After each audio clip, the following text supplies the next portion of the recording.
شهر رمضان الذي أنزل فيه القرآن اعوذ باللہ من الشیطان الرجیم بسم اللہ الرحمن الرحیم۔ ناظرین محترم، السلام علیکم۔ آپ سبھی حضرات کو ماہ مبارک رمضان کی ڈھیر ساری مبارکباد۔ اور جیسا کہ آپ حضرات دیکھ رہے ہیں کہ اس وقت دنیا کے حالات ایسے ہیں کہ ہم لوگ ایک جگہ جمع ہو کر روبرو بیٹھ کر نہ ایک ساتھ جماعت میں نماز پڑھ سکتے ہیں اور نہ ہی درس وغیرہ ایک جگہ جمع ہو کر ہو سکتے ہیں۔ لہٰذا آپ حضرات سے اس شیعہ زاداری چینل کے توسط سے میں مخاطب ہوں۔ ہم ماہ مبارک رمضان میں جو دروس کا سلسلہ شروع کر رہے ہیں اس کا عنوان ہوگا اسلامی طرز زندگی، کہ ہمیں کس طرح سے زندگی گزارنا چاہیے، ہماری زندگی گزارنے کا ڈھنگ کیسا ہونا چاہیے، اسلام نے کس طرح سے ہمیں زندگی گزارنے کا حکم دیا ہے، ہمیں کس طرح سے لوگوں کا خیال رکھنا ہے، کس طرح سے ہمیں لوگوں کے حقوق کو ادا کرنا ہے، اور بالخصوص ماہ مبارک رمضان کہ جس میں ہم خداوند عالم کے مہمان ہیں، اس میں ہماری ذمہ داری اور زیادہ بڑھ جاتی ہے کہ ہم اسے ایک اچھے اور بہترین بندے بن کر دکھائیں۔ یہ گفتگو بہت زیادہ طولانی نہیں ہوگی، صرف 10 منٹ آپ کا روز وقت لیا جائے گا، اور کوشش ہم لوگ یہ کریں گے کہ احادیث کی روشنی میں جو اسلامی طرز زندگی ہے، جو اسلام نے ہمیں جینے کا طریقہ سکھایا ہے اور بتایا ہے، اس کو بتایا جائے اور کوشش کی جائے کہ ہم لوگ اس طریقے کو اپنائیں۔ مولا کائنات ارشاد فرماتے ہیں، خالط الناس مخالطتاً ان متم معہا بکو علیکم وَإِنْ عِشْتُمْ حَنُّوا الیکم، کہ لوگوں کے ساتھ اس طرح سے زندگی گزارو کہ اگر تم مر جاؤ تو تمہارے اوپر گریہ کریں، انہیں تمہارے گزر جانے کا افسوس ہو، وَإِنْ عِشْتُمْ، اور اگر تم زندہ رہو تو لوگ تم سے ملنے کی تمنا کریں۔ یہ جو ہمیں لوگوں کے ساتھ رہنا ہے، یہ ہمارا رہنا کس طرح کا ہونا چاہیے؟ یہ ہمارا رہنا محبت کے ساتھ ہو۔ ہم جن لوگوں کے درمیان رہ رہے ہیں ان لوگوں کی مدد کا خیال ہمارے ذہنوں میں، ہماری نیت یہ ہو کہ ہمیں ان کی مدد کرنا ہے، اور ہمارا مقصد یہ ہو کہ ہمیں لوگوں کے دل جیتنا ہے۔ کبھی بھی ہمارا کوئی عمل ایسا نہ ہو کہ جس کی وجہ سے لوگوں کے دل دکھ جائیں۔ یعنی ہماری زندگی کا مقصد یہ ہونا چاہیے کہ ہمیں دلوں کو جیتنا ہے، دلوں کو دکھانا نہیں ہے۔ ہم ہمیشہ لوگوں کے خیر خواہ ہوں، لوگوں کے چاہنے والے ہوں، مددگار ہوں۔ قرآن کہتا ہے وَقُولُوا لِلنَّاسِ حَسَنًا،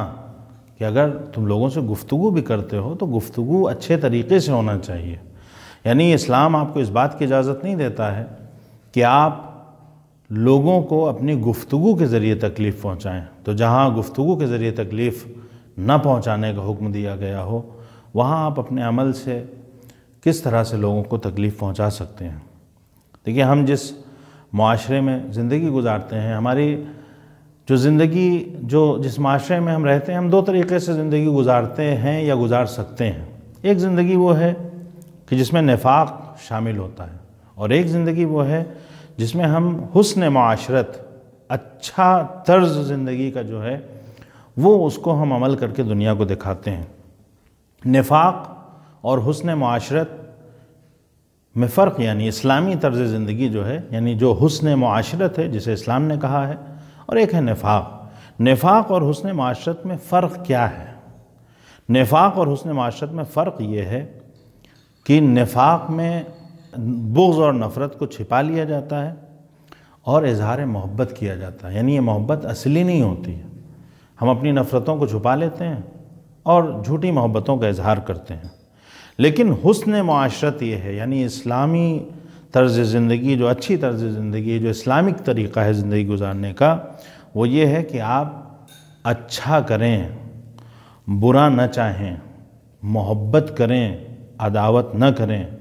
مدد کریں، کسی کو دھوکہ نہ دیں۔ اسی وجہ سے جب حقوق بیان کیے جاتے ہیں تو اس میں جو سب سے پہلی چیز ہے، یا یوں کہیے کہ انسان کا جس معاشرے میں رہ رہا ہے اس میں حق یہ ہے کہ ہم لوگوں کا ہم پر حق یہ ہے کہ ہم جو اپنے لیے پسند کرتے ہیں وہ تمام لوگوں کے لیے پسند کریں، اور جو چیز ہم اپنے لیے پسند نہ کریں اسے دوسروں کے لیے بھی پسند نہ کریں۔ یعنی یہ نہ ہو کہ ہم یہ تو چاہیں کہ ہماری زندگی بہت ہی اچھے عیش اور آرام سے گزرے، لیکن جو دوسرے ہمارے ساتھ رہنے والے ہیں وہ تکلیف میں رہیں اور ہم ان کی تکلیف کو دیکھ کر بھی خوش رہیں۔ بلکہ ہماری کوشش یہ ہونا چاہیے کہ جتنا ہم کر سکتے ہیں ان کی زندگی میں آسانیاں فراہم کریں، یعنی جو چیز ہمیں اپنے لیے پسند ہے وہی دوسروں کے لیے پسند ہو، اور جسے ہم اپنے لیے پسند نہیں کرتے ہیں اسے ہم دوسروں کے لیے بھی روا نہ جانیں۔ انشاءاللہ یہ سلسلہ آگے بھی جاری رہے گا، چونکہ آج پہلا روز ہے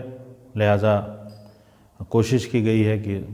5-7-8 منٹ میں آپ کے سامنے مطالب کو بیان کر دیا جائے، اور آگے بھی کوشش یہ ہوگی کہ ہمارا درس 10-12 منٹ سے اوپر نہ جائے، اور کوشش یہ ہوگی کہ جو حقوق ہیں ہمارے اوپر سماج کے،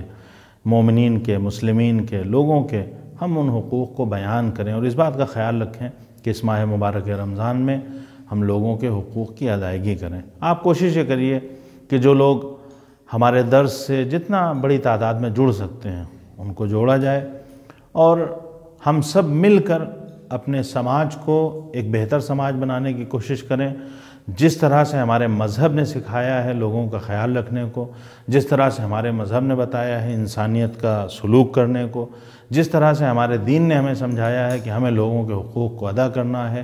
ہم ان حقوق کو ادا کریں، لوگوں کا خیال رکھیں، اور وہ اسلامی طرز زندگی اپنائیں جو ہمارے معصومین نے ہمیں سکھایا اور بتایا ہے۔ ہمارے ائمہ طاہرین نے اس پر عمل کر کے ہمیں بتایا کہ کس طرح سے اسلامی زندگی گزاری جاتی ہے۔ وآخر دعوانا ان الحمد للہ رب العالمین۔